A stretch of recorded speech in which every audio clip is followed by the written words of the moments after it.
પરિવારજનો અત્યારે નેપાળમાં ફસાઈ ગયા છે। મારા પરિવારજનોમાં મારા સાસુ અને સસરા ત્યાં છે। એ લોકો એજેડ છે, સિનિયર સિટીઝનમાં આવે છે અને કાલના એ લોકો ત્યાં એરપોર્ટ પર ફસાઈ ગયા છે।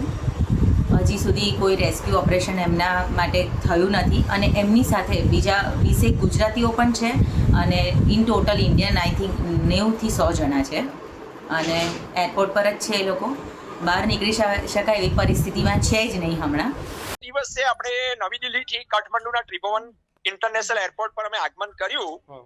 ત્યારથી અત્યાર સુધીમાં શહેરના અનેક વિસ્તારોમાં બહુ ભયંકર સ્થિતિ હતી।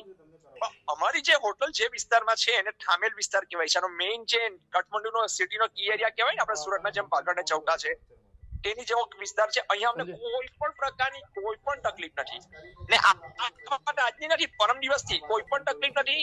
સ્થાનિક લોકો પણ ખૂબ જ મીઠા સ્વભાવવાળા છે। સ્થાનિક લોકોના પણ ભાવની કર્યો સંપૂર્ણ સહકાર હોય છે। હોટલનો સ્ટાફ પણ એક પરિવારના સદસ્યની જેમ બીજા ગુજરાતી કેટલા લોકો છે ત્યાં કયું કઈ? ભાઈ મેરુભાઈ ચાવડા, ગામ વડોદરા, દેવભૂમિ દ્વારકાના। અત્યારે અમે કાઠમાડુમાં, નેપાળના કાઠમાડુમાં સિટીમાં છીએ અત્યારે। આમ જો કે પરિસ્થિતિ બધી આમ સારી છે, અત્યારે કોઈ પોઝિશન એવું ખરાબ નથી, ટૂંકમાં કોઈ એવી કોઈ તકલીફ નથી। પણ અમારે બહાર નીકળવું હોય, કોઈ જગ્યાએ જવું હોય તો એની કોઈ સેફટી નથી અત્યારે।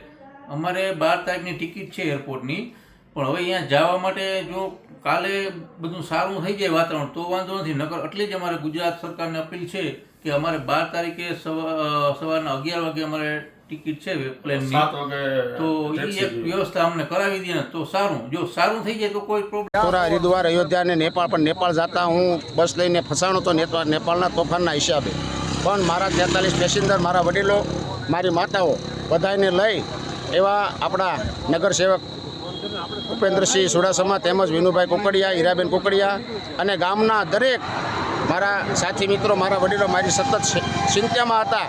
પણ અત્યારે હું બેન શ્રી નીંબુબેન બામણિયા અને માન્ય શ્રી જીતુભાઈ વાઘાણી અને ઉપેન્દ્રસિંહ ચુડાસમા એ મારી સાથે આખી રાત કોન્ટેક્ટમાં રહી અત્યારે હું ભારતની બોર્ડર પાર કરી લીધી છે।